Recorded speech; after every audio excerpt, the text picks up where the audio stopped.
जी। बैठक में बीएसपी को लेकर चर्चा है कि क्या बीएसपी बीजेपी की ओर झुकाव है? हाँ, बहुत सारे हमारे लोग सोचते हैं हाँ, कि बीएसपी का झुकाव बीजेपी की तरफ है, बीजेपी की तरफ है। लेकिन ऐसा हमें नहीं लगता कि बीजेपी की तरफ है। बहुजन समाज की सबसे पहले सबसे अग्रणी पार्टी रही है।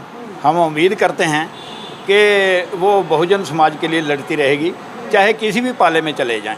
तब के बीएसपी अब के बीएसपी में क्या फर्क है? हाँ। 2007 वाली बीएसपी हो गई और अब वाली बीएसपी में क्या फर्क है? हाँ, फ़र्क बहुत देख रहे हैं कि ये बहुत सारी स्टेट्स में गठबंधन करके चुनाव लड़ती हैं। हाँ, लोगों में ये मैसेज आता है कि ऐसा क्या है, इतनी पुरानी पार्टी और नेशनल लेवल की पार्टी होने के बावजूद भी उनको गठबंधन करना पड़ रहा है। जैसे पंजाब में अकाली दल के साथ किया, क्यों नहीं 117 के 117 कैंडिडेट वहाँ खड़े करने चाहिए थे अपने। और अगर गठबंधन किया जनाधार भी होना चाहिए ना उसके लिए। नहीं, जनाधार है सर, पंजाब में, यूपी में जनाधार है, राजस्थान में भी जनाधार है, एमपी में भी है। वही है कि अभी लोग जो महसूस करते हैं, जैसे हम बीच में जाते हैं लोगों के बीच में, तो उनका ये कहना है कि बहन जी को ऐसा लगता है कभी कभी कि थोड़ा डेमोक्रेटिक नहीं है, वो अपनी चलाते हैं। अगर वो वर्करों की सुने जो ग्राउंड के साथ जुड़े हुए हैं तो लोग पूरा सपोर्ट करें। तो आप ये कह रहे हैं कि बीएसपी जो है अपने वर्करों पर ध्यान नहीं देगी? जी बिल्कुल, ऐसा महसूस हुआ है, ऐसा महसूस हुआ लोगों को। पॉजिटिव और नेगेटिव पॉइंट कहा गया था कि पॉजिटिव और नेगेटिव पॉइंट की चर्चा होगी, क्या चर्चा होगी? देखिए, ऐसा है, नेगेटिव पॉजिटिव अगर हम देखें तो हर एक पार्टी के हैं, बीजेपी के भी हैं, कांग्रेस के भी हैं। पॉजिटिव नेगेटिव गिना दीजिए ना, क्या है अभी जो चर्चा हुई है, क्योंकि आपका बेस यही था ना। नहीं, वो ठीक कहते हैं आप। लोगों का इस समय बीएसपी के प्रति झुकाव जो है बहुजन समाज का कम हुआ है, ये तो मानना पड़ेगा। ये एक बहुत बड़ा नेगेटिव पॉइंट है कि क्यों नहीं रख पाई लोगों का जो उनके ऊपर कॉन्फिडेंस था। तो कहीं ना कहीं नेगेटिविटी तो है ही है, लोग ठीक कह रहे हैं। इसको तो जो बसपा सुप्रीमो हैं उन्हीं को ध्यान देना होगा। तो क्या ये कंफ्यूजन पैदा हुई है जो बसपा के वोटर हैं उनमें? हाँ, कन्फ्यूजन पैदा हुई है, इसीलिए तो बहुजन समाज की बहुत सारी पार्टियों ने जन्म ले लिया। तो ये अच्छी पहल है जन्म लेना या गलत बात है? नहीं, मैं इसके दोनों पहलू देखता हूँ। एक तो ये है कि लोगों में राजनीतिक रूप से आगे आने की जो चेष्टा है वो बड़ी है, ये एक प्लस पॉइंट है।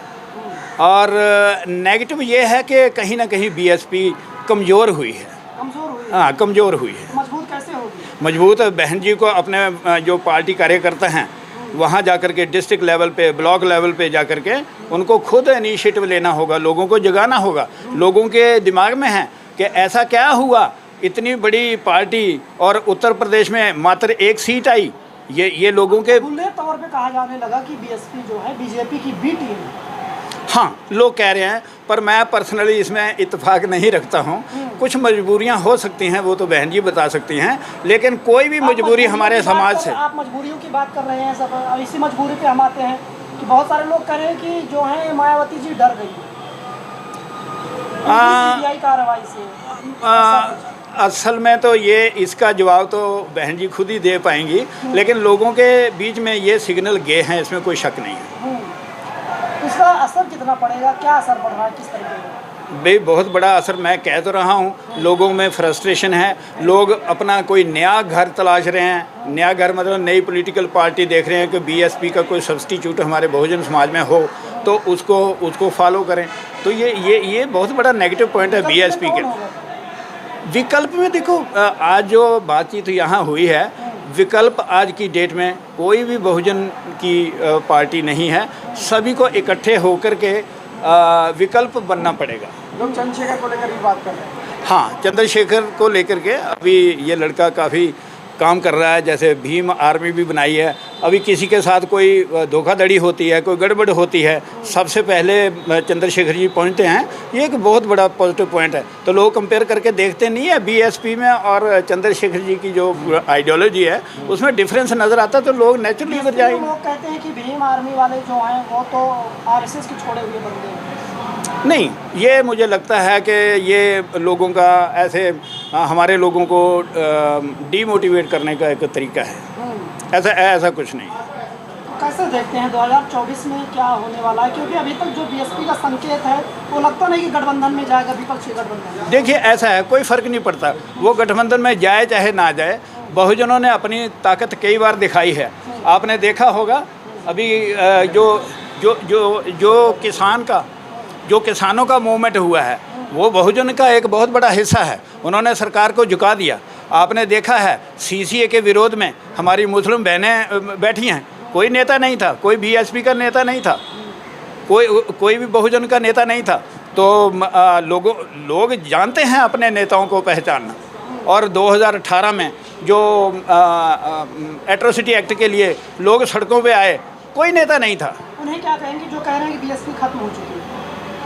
नहीं, उनको मैं ये कहूँगा कि बीएसपी राष्ट्रीय पार्टी है, उसमें कुछ गलत कुछ धारणाएं हो सकती हैं, कुछ बहन जी भी गलत हो सकती हैं कहीं ना कहीं, लेकिन मिल बांट करके हल निकाल।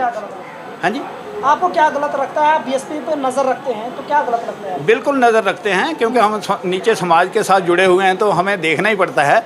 अभी अभी जो इलेक्शन यूपी में हुए हैं, जिस तरीके से बहन मायावती जी ने प्रचार प्रसार के ऊपर काम नहीं इतना किया, घर से बाहर नहीं निकली, तो हमारे समाज के ऊपर उसके ऊपर जो एक्शन उन्होंने अपनी धारणा बनाई, वो तो वोटों से आप अंकित कर सकते हैं, देख सकते हैं। तो 12-13% वोट हो गए हैं। पहले कहाँ 21-22% वोट हुआ करते थे। तो आखिर कैसे जीतेंगे? 2024 का चुनाव आने वाला है। देखिए, आप केवल बीएसपी को ही मत देखिए। हमारी बहुजनों की बहुत सारी पार्टी आ चुकी है।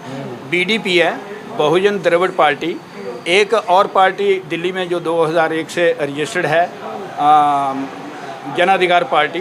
बहुत अच्छा काम कर रहे हैं ये लोग। और ये लोग जो है सब मिलकर के महागठबंधन में आएंगे और 2024 में बहुजनों की सत्ता कायम होगी, इसमें कोई शक नहीं है। सवाल तो यही है ना कि जब बीजेपी को हराना है तो मायावती तो बीजेपी के सुर में सुर मिला रही है, ऐसा कहते हैं लोग कहते हैं ना, जब महागठबंधन बनेगा तो बहन जी दौड़ी दौड़ी चली आएंगी इस महागठबंधन में। और ये महागठबंधन जिसका नाम भी हमने प्रपोज किया हुआ है, आईडीए, इंडियन डेमोक्रेटिक अलायंस, ये इंडियन डेमोक्रेटिक अलायंस ही सत्ता में आएगा 2024 में। कोई पार्टी नहीं आ सकती, ना एनडीए ना यूपीए। नोट कर लीजिए इसको। संसद, अभी नई संसद का उद्घाटन हुआ, उसमें भी मायावती जी ने जो है वो बीजेपी का ही साथ दिया। कोई बात नहीं, क्या फ़र्क पड़ता है? क्या फ़र्क पड़ता है? मैं नहीं समझता। कोई जनता तो कंफ्यूज है ना कि बहुजनों की लड़ाई कहाँ जा रही है। जनता को कंफ्यूज करने की कोशिश की जा रही है। जनता के कंसेप्ट बहुत क्लियर है, वही जो लोग पावर में हैं, और क्या है।